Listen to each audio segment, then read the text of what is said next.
Buenos días, doctora. Voy a explicar sobre el llenado del periodontograma. En este caso necesitamos lo que es la sonda periodontal y la maqueta. Cuando agarramos la sonda periodontal, esto lo vamos a insertar de lo más paralelo al eje vertical del diente, de modo que se van a realizar 6 pulsaciones o 6 sondeos, tanto 3 en la superficie vestibular como 3 en la superficie palatina en el caso de la superior y en 3 en lingual en el caso del inferior. Bueno, como sabemos, el periodontograma tiene o está compuesto por 6 sextantes, de modo que aquí podemos observar el primer sextante, el segundo sextante y el tercer sextante, de modo que representa la parte superior del maxilar. Entonces, cuando hablamos de una pieza que todavía aún no ha erupcionado, como podemos observar en esta maqueta, aún no erupciona la tercera molar, tanto de ambos cuadrantes. Entonces esto lo vamos a delimitar con color negro. Los dientes no erupcionados podemos observar en el primer sectante como en el tercer sectante. Entonces, cuando tenemos una pieza ausente, esto lo vamos a colorear totalmente de negro, de modo que son dientes perdidos o extraídos, como podemos observar en el segundo sextante de la pieza 2.1, es una pieza ausente. Bueno, aquí podemos observar que en el segundo sextante vamos a tomar como referencia lo que es la medición del margen gingival. Nosotros tomamos como referencia que el margen gingival va a ser de la distancia de la unión del cemento esmalte hacia el margen gingival. Entonces, cogemos la sonda periodontal y vamos a hacer lo que es la medición del margen gingival, de modo que a la hora de coger la sonda periodontal, esto lo vamos a hacer superficialmente, sin introducir la sonda periodontal. Entonces podemos observar que en la pieza 2.2 la medición del margen gingival va a ser de -4. Bueno, como podemos observar, vamos a tomar como referencia el segundo sextante para lo que es la medición del margen gingival. Como bien nosotros sabemos que el margen gingival es la distancia de la unión del cemento esmalte hacia el margen gingival. Entonces vamos a tomar como referencia la pieza 2.2, que vamos a simular que esto sea una bolsa periodontal adyacente, de modo que a la hora de realizar lo que es la medición con el sondaje, podemos observar que del lado mesial, de la parte mesial, va a tener -4, porque nosotros sabemos que si el margen gingival es hacia coronal, de la unión del cemento se va a registrar tanto un número entero como un signo negativo. Entonces, por eso tomamos en cuenta que la medición es -4, -6, -6 en la cara vestibular, y lo que es en el lado distal podemos observar que es -4. Entonces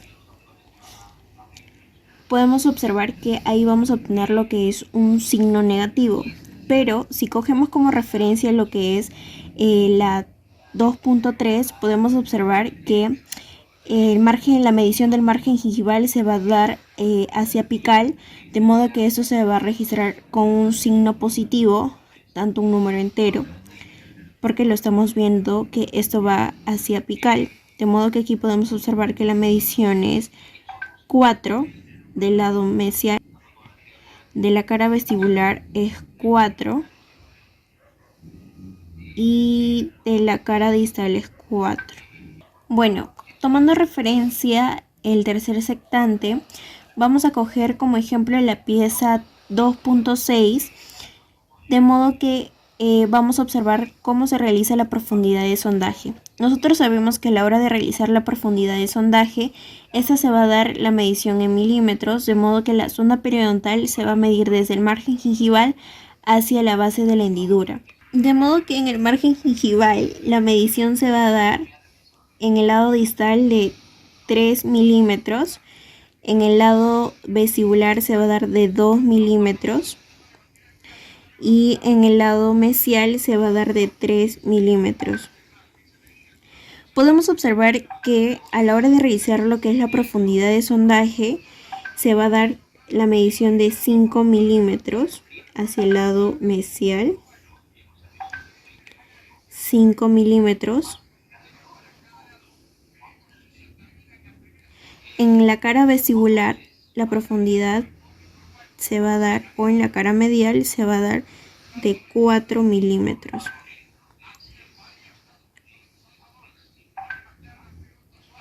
De 4 milímetros. Y en el lado en la cara mesial se va a dar de 5 milímetros. 5 milímetros.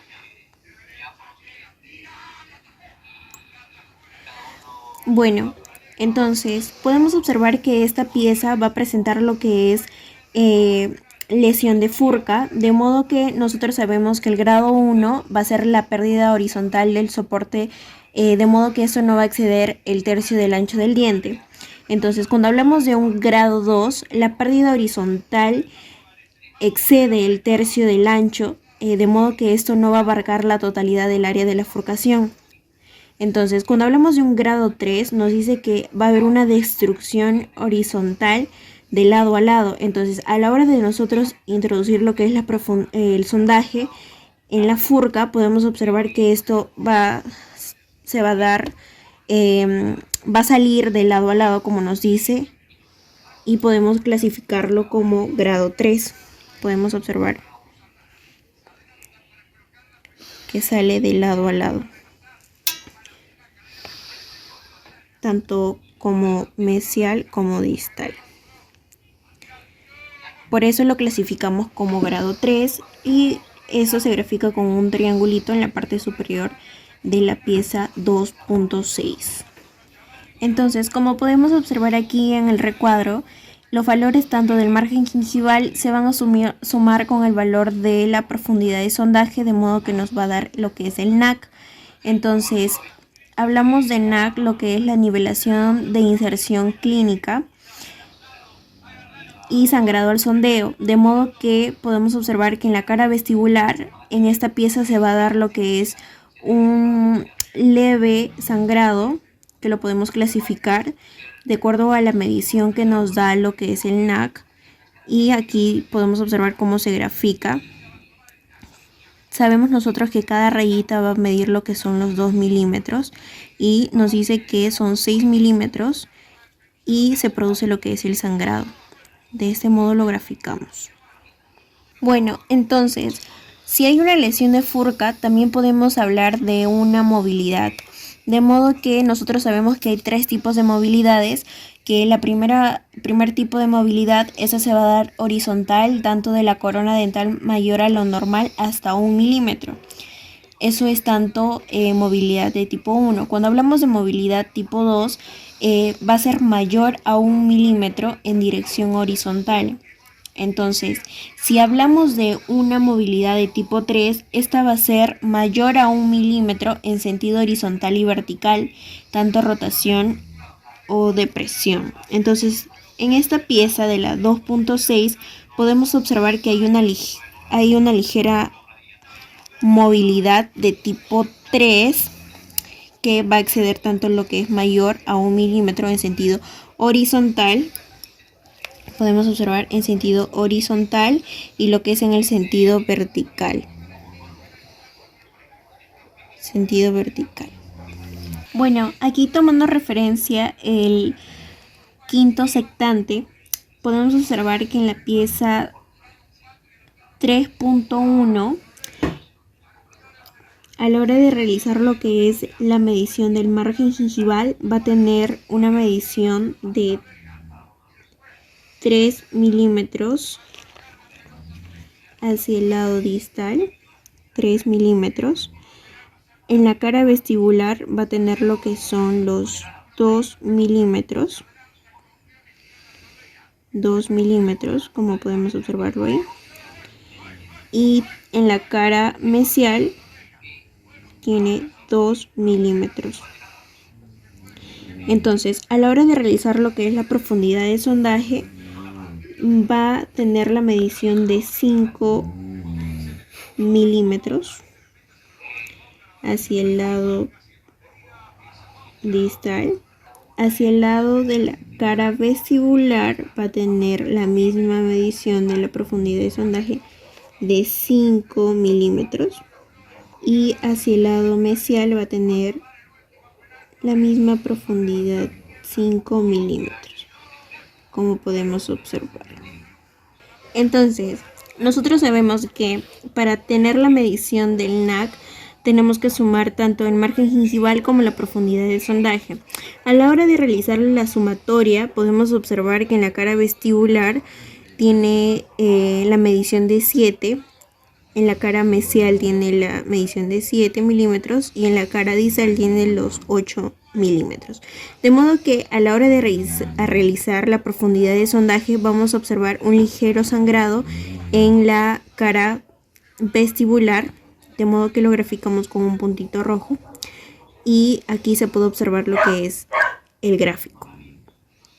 Entonces, cuando la estrellita o asterisco verde, podemos observar que la medición se va a dar menor o igual a 2 milímetros, tanto de la encía queratinizada o insertada. Entonces en esta pieza podemos observar tanto en la 3.1 que tenemos lo que es la encía insertada. Y también podemos observar que en esta pieza se va a dar lo que es la movilidad de tipo 2, que va a ser mayor a 1 milímetro, pero va a tener movilidad tanto de horizontal o vertical. Bórralo. Entonces, también podemos observar que en la pieza 3.1 va a tener movilidad de tipo 2, que sabemos que esta va a ser mayor a 1 milímetro, tanto en dirección horizontal. Entonces, como podemos observar que hay movilidad. De modo que lo colocamos en la parte superior del recuadro, donde nos especifica colocar lo que es la movilidad de tipo 2. Y bueno, doctora, eso sería todo. Los gráficos que he representado en esta maqueta. Y gracias.